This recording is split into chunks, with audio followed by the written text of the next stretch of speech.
ಕೊಡಗು ಜಿಲ್ಲೆಯಲ್ಲಿ ಭಾರಿ ಮಳೆ ಆಗ್ತಾ ಇದೆ. ಧಾರಾಕಾರ ಮಳೆಯಿಂದಾಗಿ ಅಲ್ಲಲ್ಲಿ ಅದ್ಭುತವಾಗಿರುವಂತಹ ದೃಶ್ಯಗಳು ಕಾಣಿಸ್ತಾ ಇದೆ. ಕುಶಾಲನಗರ ತಾಲೂಕಿನ ಚಿಕ್ಲಿ ಹೊಳೆ ಜಲಾಶಯಕ್ಕೆ ಈಗ ಜೀವ ಕಳೆ ಬಂದಿದೆ.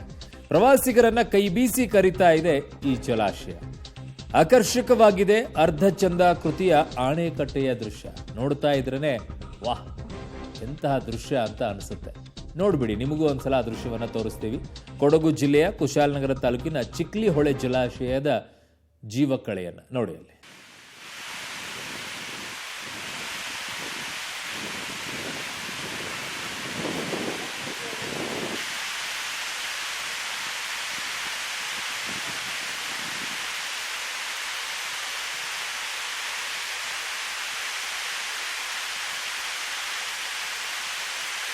ಕೊಡಗು ಜಿಲ್ಲೆಯಲ್ಲಿ ಇದೀಗ ಮಳೆಗಾಲದ ಸಮಯ. ಹೀಗಾಗಿ ಸಾಕಷ್ಟು ಜಲಪಾತಗಳು ಮತ್ತು ಜಲಾಶಯಗಳಿಗೆ ಜೀವ ಕಳೆ ಬಂದಿದೆ. ಅದರಂತೆ ಕೊಡಗು ಜಿಲ್ಲೆ ಕುಶಾಲನಗರ ತಾಲೂಕಿನ ಚಿಕ್ಲಿ ಹೊಳೆ ಜಲಾಶಯದ ಬಳಿ ಪಬ್ಲಿಕ್ ಟಿವಿ ಕೂಡ ಇದೆ.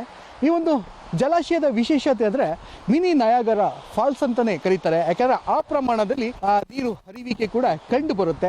ಅಷ್ಟೇ ಅಲ್ಲದೆ ಇಲ್ಲಿ ನೀವು ನೋಡ್ಬೋದು, ಇಲ್ಲಿನ ಪ್ರವಾಸಿಗರು ಈ ಒಂದು ನಯಾಗರ ಫಾಲ್ಸ್ನಲ್ಲಿ ಸೆಲ್ಫಿಯನ್ನು ಕ್ಲಿಕ್ಕಿಸ್ಕೊಂಡು ಸಾಕಷ್ಟು ಎಂಜಾಯ್ಮೆಂಟ್ ಕೂಡ ಮಾಡುವಂಥದ್ದು ಕೂಡ ಸರ್ವೇ ಸಾಮಾನ್ಯವಾಗಿ ಕಂಡುಬರುವಂತಹ ದೃಶ್ಯಗಳು. ಯಾಕಂದರೆ ಆ ಪ್ರಮಾಣದಲ್ಲಿ ಪ್ರವಾಸಿಗರು ಕೂಡ ಈ ಒಂದು ಕೊಡಗು ಜಿಲ್ಲೆಯತ್ತ ಮುಖವನ್ನು ಮಾಡ್ತಿದ್ದಾರೆ. ಯಾಕಂದರೆ ಮಳೆಗಾಲದಲ್ಲಿ ಕೊಡಗಿನಲ್ಲಿ ಸಾಕಷ್ಟು ಪ್ರಕೃತಿಯ ವೈಭವವೇ ವಿಶೇಷವಾಗಿರುತ್ತದೆ. ಅದರಲ್ಲೂ ಕೂಡ ಈ ಒಂದು ಜಲಾಶಯ ಏನು ನೋಡ್ತಿದ್ರಿ, ಈ ಅರ್ಧ ಚಂದ್ರಾಕೃತಿಯ ಒಂದು ಮಡಿಲಿನಲ್ಲಿ ಸಾಕಷ್ಟು ನೀರು ಕೂಡ ಹೋಗ್ತಾ ಇದೆ. ಯಾಕಂದರೆ ಈ ಜಲಾಶಯದ ವಿಶೇಷತೆ ಏನು ಅಂದರೆ, ಸಾಮಾನ್ಯವಾಗಿ ಆ ನೀರು ಶೇಖರಣೆಯಾಗಿ ಸ್ಟೋರೇಜ್ ಆದ ನಂತರ ಒಂದಷ್ಟು ಜನರಿಗೆ ಮಾಹಿತಿಯನ್ನು ರವಾನೆ ಮಾಡಿ ನೀರನ್ನು ಬಿಡುಗಡೆ ಮಾಡುವಂಥದ್ದು ಸರ್ವೇ ಸಾಮಾನ್ಯವಾಗಿ ಎಲ್ಲ ಅಣೆಕಟ್ಟುಗಳಲ್ಲೂ ಕೂಡ ಆಗ್ತದೆ. ಆದರೆ ಈ ಒಂದು ಅಣೆಕಟ್ಟಿನಲ್ಲಿ ನೀರು ಹೆಚ್ಚಾಗಿ ಮಳೆ ಬಂದು ಈ ಸಂಪೂರ್ಣವಾಗಿ ಸುಮಾರು 1 TMC ನೀರು ಶೇಖರಣೆ ಉಳ್ಳಂತಹ ಈ ಒಂದು ಚಿಕ್ಲಿ ಹೊಳೆ ಜಲಾಶಯ ಏನಿದೆ, ಈ ಒಂದು ಚಿಕ್ಲಿ ಹೊಳೆ ಜಲಾಶಯ 1 TMC ನೀರನ್ನು ಸಂಗ್ರಹ ಸಾಮರ್ಥ್ಯ ಇರ್ತಕ್ಕಂಥದ್ದು.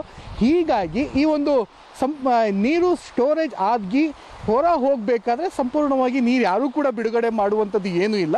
ಇದು ಹಿಂದಿನ ಕಾಲದವರೇ ಇದನ್ನು ಮಾಡಿರ್ತಕ್ಕಂಥದ್ದು. ಹೀಗಾಗಿ ಓವರ್ಫ್ಲೋ ಆಗಿ ಕೂಡ ಈ ಒಂದು ನೀರು ಇಲ್ಲಿಂದ ಸರಾಗವಾಗಿ ರೈತಾಪಿ ವರ್ಗದ ಜನರು ಯಾರಿದ್ದಾರೆ, ಈ ರೈತಾಪಿ ವರ್ಗದ ಜನರಿಗೆ ನಾಲೆಗಳ ಮುಖಾಂತರ ಈ ಒಂದು ನೀರು ಸರಾಗವಾಗಿ ಹರಿದು ಆ ರೈತಾಪಿ ವರ್ಗದವರಿಗೆ ಏನು ಕೃಷಿ ಚಟುವಟಿಕೆಗಳು ಏನು ಮಾಡೋಕ್ಕೆ ಕೊಡ್ತಾರೆ ಅದಕ್ಕೆ ಕೂಡ ವರದಾನ ಕೂಡ ಆಗುತ್ತೆ. ಆದರೆ ಈ ಒಂದು ಆ ಡ್ಯಾಮ್ನ ವಿಶೇಷತೆ ಅಂದರೆ ಈ ಅರ್ಧ ಚಂದ್ರಾಕೃತಿಯಾಗಿರ್ತಕ್ಕಂಥ ನೀರು ಹರಿತಿರ್ತಕ್ಕಂಥದ್ದು ಬೋರ್ಗೊರೆಯುತ್ತಿದೆ. ಹೀಗಾಗಿ ಇದನ್ನು ನೋಡಲಿಕ್ಕೆ ದೇಶ ವಿದೇಶದಿಂದ ಸಾಕಷ್ಟು ಕೊಡಗಿಗೆ ಬರುವಂಥ ಪ್ರವಾಸಿಗರು ಕೂಡ ಬಂದು ಎಂಜಾಯ್ಮೆಂಟ್ ಕೂಡ ಮಾಡ್ತಾರೆ. ಇಲ್ಲೇ ನಿಂತ್ಕೊಂಡು ಸೆಲ್ಫಿಯನ್ನು ಕೂಡ ಕ್ಲಿಕ್ಕಿಸ್ಕೊಂಡು ಹೋಗ್ತಾರೆ. ಸೊ ಆ ಪ್ರಮಾಣದಲ್ಲಿ ಕೂಡ ಜನರು ಈ ಒಂದು ಭಾಗಕ್ಕೆ ಬರ್ತಾ ಇರ್ತಕ್ಕಂಥದ್ದು. ನಿರಂತರವಾಗಿ ಈ ಒಂದು ಜಾಗಕ್ಕೆ ಬರ್ತಾರೆ, ಇಲ್ಲಿ ಎಂಜಾಯ್ಮೆಂಟ್ ಕೂಡ ಮಾಡ್ತಾರೆ.